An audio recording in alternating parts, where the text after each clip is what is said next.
आज हम बात करेंगे secretion of insulin hormone. Insulin hormone किस तरह से सिक्रेट होता है ह्यूमंस के बॉडी में। और इसके पिछले वीडियो में हम लोगों ने देखा कि किस तरह से हमें डायबिटीज हो जाती है इंसुलिन की कमी से। लेकिन आज हम लोग पढ़ेंगे कि हमारे बॉडी में इंसुलिन का सिक्रीशन कैसे होता है। थोड़ा सा मैं इंट्रोड्यूस करवा दूं। इंसुलिन हार्मोन सिक्रीट होती है, एक हमारी ग्लैंड होती है पैनक्रियाज, और इस पैनक्रियाज को हम मिक्स ग्लैंड के भी नाम से जानते हैं, क्योंकि ये हमारे दो तरह से काम करती है। एक को हम बोलते हैं एंडोक्राइन ग्लैंड और एक को हम बोलते हैं एक्सोक्राइन ग्लैंड। पैनक्रियाज हमारी एक ऐसी ग्लैंड है जो कुछ डाइजेस्टिव एंजाइम को भी सिक्रेट करती है, जैसे माइलेज फॉर एग्जांपल, जो डाइजेस्ट करता है स्टार्च को, और वो अपने एंजाइम को एक डक्ट के थ्रू, पैनक्रियाटिक डक्ट के थ्रू ला करके रिलीज करती है ड्यूडेनम में, स्मॉल इंटेस्टाइन का जो कि पार्ट है, और वो हमारे स्टार्च को डाइजेस्ट करता है। और चूंकि वो डक्ट के थ्रू ड्यूडेनम में रिलीज करती है एंजाइम्स को, इसलिए उसको हम क्या बोलते हैं, एक्सोक्राइन ग्लैंड। लेकिन ये पैनक्रियाज हमारे 3 हार्मोन को ऐसे सिंथेसाइज, मतलब इस तरह से हमारे ब्लड में पोर्ड आउट करती है विदाउट डक्ट, इसलिए हम इसको कहते हैं एंडोक्राइन ग्लैंड। तो इंसुलिन हमारा एक हार्मोन है और ये हमारे पैनक्रियाज के द्वारा सीधे ब्लड में पोर आउट की जाती है, ब्लड में विदाउट डक्ट्स, और इस तरह के ग्लैंड को हम बोलते हैं एंडोक्राइन ग्लैंड। तो हम लोग जानते हैं कि जो पैनक्रियाज है ये अल्फा, बीटा और डेल्टा नाम के 3 सेल पाए जाते हैं, और ये हमारे लैंगरहैंस, आइसोलेट ऑफ लैंगरहैंस में पाई जाती हैं। अगर हम बात करें अल्फा सेल की, तो रिलीज करता है ग्लूकेगॉन को, और अगर हम बात करें बीटा सेल की तो रिलीज करता है इंसुलिन को। डेल्टा की बात करें तो ये हमारा रिलीज करता है सोमैटोस्टैटिन हार्मोन को। जनरली आज हम लोग बात करेंगे इंसुलिन की, जो कि सिक्रेट करता है हमारा बीटा सेल। तो ये हमारी एक सेल है और इस सेल का नाम है pancreas beta cell. Means pancreas में पाए जाने वाले आइसोलेट ऑफ लैंगरहैंस में एक सेल्स है, इस सेल का नाम दिया गया बीटा सेल, और ये बीटा सेल सिक्रेट करता है एक हार्मोन को, इंसुलिन। और हम लोग आज यही स्टडी करेंगे कि इंसुलिन का सिक्रेशन हमारे बीटा सेल से किस तरह से होता है। तो देखिए, जनरली हमने लास्ट लेक्चर में डिस्कस किया था, एज बढ़ने के साथ साथ हमारे बॉडी में इंसुलिन हार्मोन के रिसेप्टर जो होते हैं वो रिसेप्टर डैमेज होने लगते हैं। दूसरी बात, हम सभी लोग जानते हैं कि हमारे बॉडी में एज बढ़ने के साथ साथ जो सेल का डिवीजन है, सेल का डिवीजन कम हो जाता है, और सेल का जो डेथ है वो डेथ रेट बढ़ जाती है। इसका मतलब हमारे ओल्ड एज पे हमारे जो सेल के मशीनरी हैं या सेल ऑर्गेनल्स हैं वो अपना परफॉर्मेंस स्लो डाउन कर देती हैं या फिर वो काम करना बंद कर देती हैं। तो हमारी बॉडी में इंसुलिन को कम होने के कई रीजन हो सकते हैं। एक तो ये हो सकता है कि मान लो ये जो हमारा कैल्शियम चैनल है, वोल्टेज गेटेड कैल्शियम चैनल, ये कैल्शियम चैनल कैल्शियम को पंप ना कर पा रहा हो किसी रीजन वश, और कैल्शियम आयन को पंप ना कर पाने की वजह से हमारे बॉडी में जो सेक्रेटरी वेसाइकल में पैक्ड फॉर्म में इंसुलिन है वो हमारे सेल से बाहर सिक्रेट नहीं हो पाती, इसी साइटोप्लाज्म में रह जाती है। ऐसा भी केस पाए जाते हैं हमारे डायबिटीज के पेशेंट में। और इस केस में हम उनको मेडिसिन देते हैं और वो मेडिसिन हमारे कैल्शियम के जो वोल्टेज गेटेड कैल्शियम चैनल हैं इनको प्रमोट करते हैं कैल्शियम आयन को अंदर एंटर करने के लिए, या फिर वो किसी ना किसी तरह से हमारे सेक्रेटरी वेसाइकिल को ला करके इसके प्लाज्मा मेम्ब्रेन से, बीटा सेल के प्लाज्मा मेम्ब्रेन से फ्यूज करने में हेल्पफुल होती है, जिससे वो हमारी इंसुलिन हार्मोन एक्सोसाइटोसिस प्रोसेस के थ्रू सीक्रेट हो सके हमारे ब्लड में। लेकिन हम लोग यहाँ एक नॉर्मली फंक्शन के बारे में पढ़ेंगे कि हमारी बॉडी नॉर्मली फंक्शन परफॉर्म करता कैसे है। देखो, हम सभी लोग जानते हैं कि जब एज बढ़ती जाती है तो हमारे बॉडी में रिस्पायरेशन और ब्रीदिंग का जो रेट होता है वो स्लो हो जाता है, और अगर हमारे बॉडी में ब्रीदिंग का रेट स्लो हो जाएगा तो हमारे सेल्स को ऑक्सीजन सफिशिएंट नहीं मिल पाएगी, और हमारे ब्लड में जो ग्लूकोज है वो हमारे सेल में आकर के एटीपी का प्रोडक्शन नहीं कर पाएगी, क्योंकि ह्यूमन बीइंग में जो रिस्पायरेशन होता है वो एरोबिक रिस्पायरेशन होता है। Aerobic respiration means the respiration presence in oxygen molecule, और वो ऑक्सीजन हेल्पफुल होता है हमारे ग्लूकोज मॉलिक्यूल से एटीपी के प्रोडक्शन में।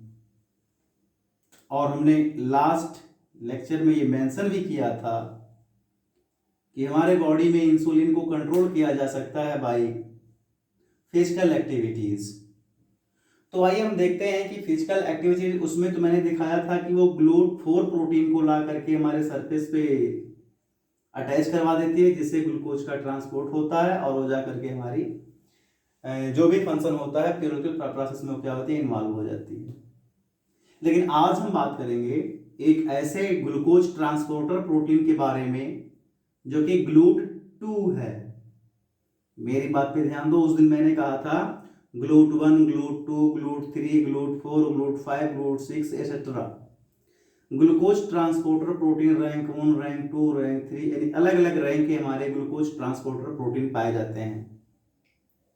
और मैंने ये कहा था कि जो हमारा GLUT4 होता है वो साइटोप्लाज्म में एक वेसाइकिल में बाउंडेड फॉर्म में पाई जाती है, और उसके बाद वो हमारा आके मेम्ब्रेन पे अटैच होता है, फिर वो ग्लूकोज के एब्जॉर्प्शन को बढ़ा देती है, जिसको हम GLUT4 के नाम से जानते थे।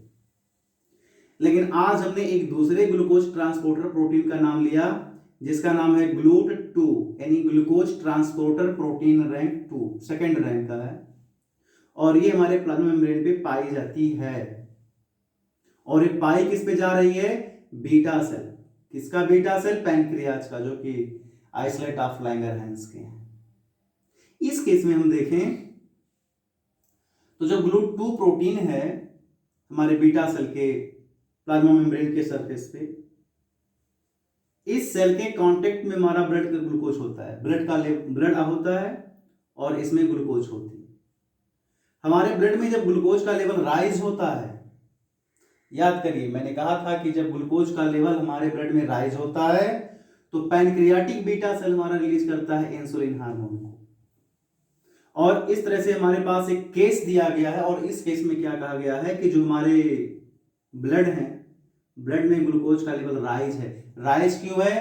क्योंकि हमने कार्बोहाइड्रेट रिच फूड को ले रखा है, और कार्बोहाइड्रेट रिच फूड को लेने पे हमारे इंटेस्टाइन से एब्जॉर्ब हुआ ग्लूकोज, और वो ग्लूकोज हमारे ब्लड में ग्लूकोज के लेवल को राइज कर दिया। तो यहाँ पे मैंने first, second, third, fourth, fifth जिसे नोट करना होगा वो फर्स्ट, सेकंड, थर्ड और फोर्थ, इस तरह से वो उसको नोट भी कर सकता है। और ये अलग अलग हमने जो है इसको पॉइंट वाइज लिख भी दिया है, और जो इवेंट होती है उसको भी हम अलग अलग क्या किए हैं, यहाँ पे मेंशन कर दिए हैं। तो देखिए हमारा पहला केस क्या होता है कि क्या ग्लूकोज का लेवल राइज होते ही हमारे बॉडी में इंसुलिन सीक्रेट होता है? कैसे होता है? तो जैसे हमारे ब्लड में ग्लूकोज का लेवल राइज हुआ, हमारे बीटा सेल जो पैनक्रियाज के हैं इनके सेल मेम्ब्रेन पे GLUT2 प्रोटीन लगी हुई है। देखो, मैं इस सेल को हिपैटिक सेल नहीं बोल रहा हूं, और जबकि मैंने कहा था हिपैटिक सेल में अपटेक मैक्सिमम होता है, स्केलेटल मसल्स में मैक्सिमम होता है, और ये जो हमारी सेल है, ये हमारी सेल ना तो स्केलेटल मसल्स है ना हिपैटिक सेल है, ये सेल हमारे पैनक्रियाज की है। तो अलग अलग तरह के ग्लूकोज के ट्रांसपोर्टर प्रोटीन अलग अलग सेल में अलग अलग तरह के पाए जाते हैं। तो बीटा सेल में चूंकि पाई जाती है GLUT2 प्रोटीन, तो ग्लूकोज ऑटोमेटिक अंदर इंटर होना शुरू हो जाता है, और इस केस में हमारे बॉडी में जितनी ऑक्सीजन होगी उतनी ही सफिशिएंट अमाउंट में हमारे बॉडी में एटीपी का प्रोडक्शन होगा। क्यों? क्योंकि ग्लूकोज जैसे इंटर होता है cytoplasm of the beta cell में, जो पैनक्रियाज का है, तो ये एक एंजाइम के प्रेजेंस में कन्वर्ट हो जाता है ग्लूकोज 6 प्रोटीन, और इस एंजाइम का नाम मैंने पिछले लेक्चर में भी लिया है, हेक्सोकाइनेज 4 कहते हैं, या हेक्सोकाइनेज 4 को हम एक साथ ग्लूकोकाइनेज बोलते हैं। ग्लूको मीन्स ग्लूकोज को, काइनेज मीन्स फास्फोराइलेट करने वाला एंजाइम, और ये ग्लूकोज को किस में कन्वर्ट करती है? ग्लूकोज 6 फास्फेट में। मैंने इसके बारे में बता रखा है कि ग्लूकोज का जब फास्फोराइलेशन हो जाती है तो रिवर्स कंडीशन में हमारे ब्लड में जा नहीं सकता। इस तरह से इसमें प्रोसेस इन्वॉल्व होती है ग्लाइकोलाइसिस। आप लोग ने पढ़ा होगा ग्लाइकोलाइसिस में ऑक्सीजन की रिक्वायरमेंट होती नहीं है। Without need of oxygen molecule यहाँ पे ग्लाइकोलाइसिस की प्रोसेस हो जाती है, बनाती है पायरुविक एसिड, और वो pyruvic acid citric acid cycle में इन्वॉल्व होती है हमारी माइटोकॉन्ड्रिया में। चूंकि हमारे बीटा सेल यूकैरियोटिक सेल हैं तो इसमें भी माइटोकॉन्ड्रिया होगा, और सिट्रिक एसिड साइकिल या फिर इसी का नाम क्रेब्स साइकिल, फिर oxidative phosphorylation means electron transport system के द्वारा हमारे इस सेल के साइटोप्लाज्म में क्या बन रही है? एटीपी। देखो, जब तक एटीपी का प्रोडक्शन ज्यादा नहीं होता है, कम रहता है, तब तक ये पोटेशियम आयन चैनल हमारे साइटोप्लाज्म से बाहर एक्स्ट्रा सेलुलर स्पेस में क्या होती है? ट्रांसपोर्ट होती रहती है। तो एक बात बताइए, इस पोटास के ऊपर एक प्लस चार्ज है, पोटासियम के ऊपर एक प्लस चार्ज है, और ये प्लस चार्ज जब हमारे इस एटीपी गेटेड चैनल से होते हुए पोटेशियम आयन हमारे बाहर जा रहे हैं, तो बाहर प्लस चार्ज राइज हो रहा है कि नहीं? बाहर प्लस चार्ज राइज हो रहा है, और अंदर प्लस चार्ज क्या हो रही है? डिक्रीज हो रही है, घट रही है। इसका मतलब ये है कि अंदर की तरफ साइटोप्लाज्म की तरफ माइनस आयन बढ़ते जा रहे हैं, और एक्स्ट्रा सेलुलर स्पेस की तरफ मेन साइटोप्लाज्म के बाहर की तरफ प्लस आयन बढ़ते जा रहे हैं। और इसको अगर हम मेजर करेंगे तो इसको हम मेजर कर सकते हैं वोल्ट मीटर के हेल्प से। अलग अलग केस में अलग अलग तरह से इसका वैल्यू होता है। जैसे आप लोगों ने नर्व सेल में पढ़ा होगा polarized form -70 millivolt, depolarized form आपने देखा होगा प्लस में चला जाता है वैल्यू। इसके बाद आप लोगों ने देखा होगा रीपोलराइजेशन में प्लस से फिर माइनस में जाता है। आप लोगों ने देखा होगा हाइपर पोलराइजेशन कंडीशन, जिसमें आप लोगों ने देखा होगा कि -70 मिलीवोल्ट के बजाय ये ग्राफ हमारी -90 मिलीवोल्ट की तरफ चला आता है। और ऐसा इसलिए होता है क्योंकि पोटेशियम आयन हमारे क्या होते हैं? साइटोप्लाज्म से बाहर चले जाते हैं। तो अगर यहां से प्लस चार्ज बाहर की तरफ आया तो ये पोलराइज हो रही है। पोलराइज मींस एक तरफ प्लस आयन और एक तरफ माइनस आयन। लेकिन होता क्या है कि जब ऑक्सीडेटिव फास्फोराइलेशन हो जाता है हमारे ग्लूकोज मॉलिक्यूल का और इससे प्रोडक्शन हो जाती है एटीपी का इनसाइड द साइटोप्लाज्म, तो साइटोप्लाज्म में एटीपी का लेवल बढ़ने से एटीपी इनहिबिट कर देती है पोटेशियम के ट्रांसपोर्टेशन को, और जब पोटेशियम के ट्रांसपोर्टेशन को इनहिबिट कर देगी तो पोटेशियम बाहर नहीं जा पाएगा और अंदर माइनस चार्ज प्लस और बाहर की तरफ प्लस चार्ज का होना बंद हो जाएगा। कहने का मतलब कि ग्लूकोज मॉलिक्यूल के ऑक्सीडेटिव फास्फोराइलेशन होने से एटीपी का प्रोडक्शन बढ़ता है और ये एटीपी इनहिबिट करती है पोटेशियम आयन को, जो कि एटीपी गेटेड चैनल है। और जब पोटेशियम बाहर आना बंद हो जाता है तो इसको हम बोलते हैं डीपोलराइज्ड स्टेट।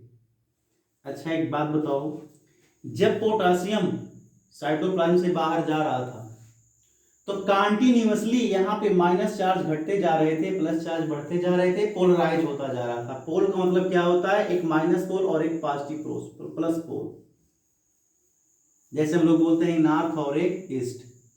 एक प्लस आयन और एक माइनस आयन, दोनों में पोलरिटी आती है, डेवलप होती है, केमिस्ट्री में भी आप लोग पढ़ते हो। लेकिन जब पोटेशियम आयन का मूवमेंट यहाँ पे बंद हो गया तो अब जो हमारे इस तरफ का मेम्ब्रेन है वो डीपोलराइज होगा कि नहीं?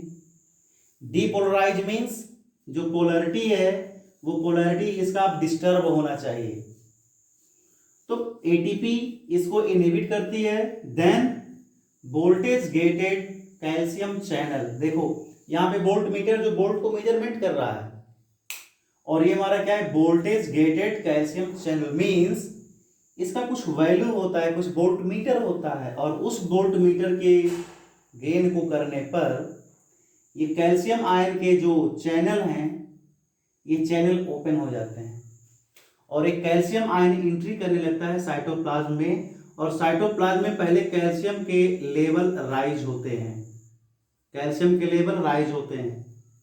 इसके बाद यहां देखो फोर्थ कंडीशन पे क्या आ रहा है।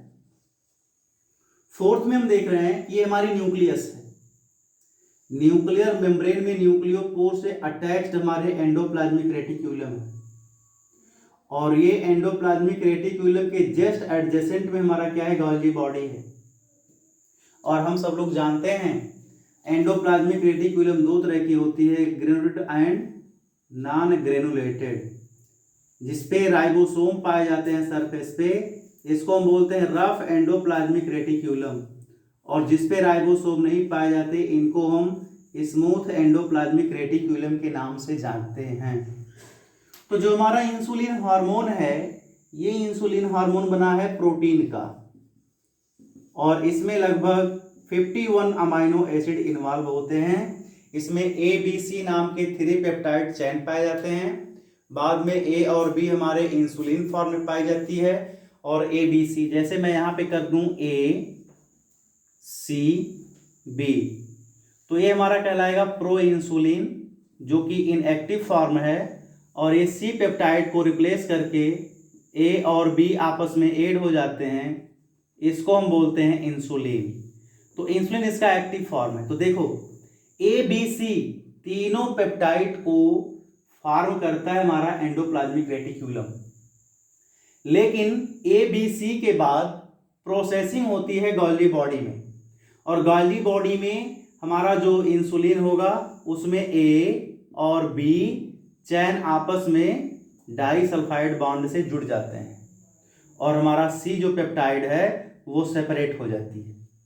तो फॉर्मेशन ABC प्रो इंसुलिन का फॉर्मेशन होता है एंडोप्लाज्मिक रेटिक्यूलम के रफ एंडोप्लाज्मिक रेटिक्यूलम में, और प्रो इंसुलिन से इंसुलिन में कन्वर्जन होता है हमारी गॉल्गी बॉडी में, और ये इंसुलिन पैक हो जाता है हमारी सेक्रेटरी वेसाइकिल में, और पैक होकर के पड़ा रहता है। ये वेट करता है कि जब भी कैल्शियम आयन का लेवल राइज होगा हमारे साइटोप्लाज्म में, तब हम एक्सोसाइटोसिस की प्रोसेस से क्या होंगे? इस सेल से बाहर रिलीज हो जाएंगे।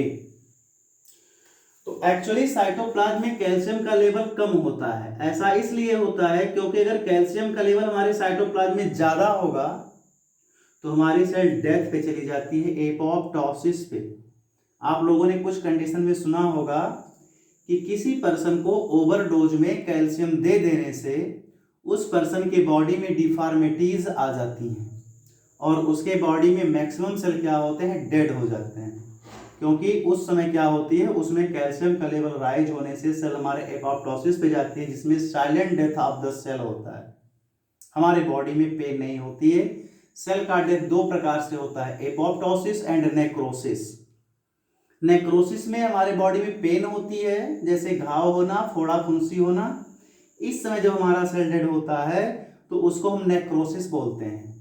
लेकिन एपोप्टोसिस में विदाउट पेन हमारे बॉडी के जो सेल्स होते हैं वो साइलेंटली डेथ हो जाती हैं। इस प्रोसेस को हम कहते हैं एपोप्टोसिस। तो कैल्शियम का लेवल अगर साइटोप्लाज्म में अकस्मात राइज होगा तो हमारे बॉडी के जो सेल्स हैं वो डेथ हो जाएंगे, और उनको हम कहेंगे apoptosis, that means silent death. तो यहाँ कैल्शियम का लेवल कम होता है, लेकिन वोल्टेज जब डीपोलराइज होती है हमारी मेम्ब्रेन, तो एक कैल्शियम को क्या करती है? साइटोप्लाज्म की तरफ रिसीव करती है, राइज करती है, और थोड़ा सा राइज होने के बाद ये कैल्शियम सिग्नलिंग के द्वारा एंडोप्लाज्मिक रेटिक्यूलम के ल्यूमेन में कैल्शियम भरे होते हैं, देखो एंडोप्लाज्मिक रेटिकुलम के ल्यूमेन में अगर कैल्शियम है तो ये साइटोप्लाज्म में नहीं है, साइटोप्लाज्म एंडोप्लाज्मिक रेटिकुलम के बाहर है, तो इसे हम साइटोप्लाज्म बोलते हैं, इसको नॉन साइटोप्लाज्म बोलते हैं। और साइटोप्लाज्म के बाहर वाले एक्स्ट्रासेलुलर को भी हम नॉन साइटोप्लाज्म बोलते हैं। तो नॉन साइटोप्लाज्म में पहले कैल्शियम का लेवल ज्यादा था, सेल को कोई दिक्कत नहीं है। नॉन साइटोप्लाज्म में कैल्शियम ज्यादा है, सेल को कोई दिक्कत नहीं है।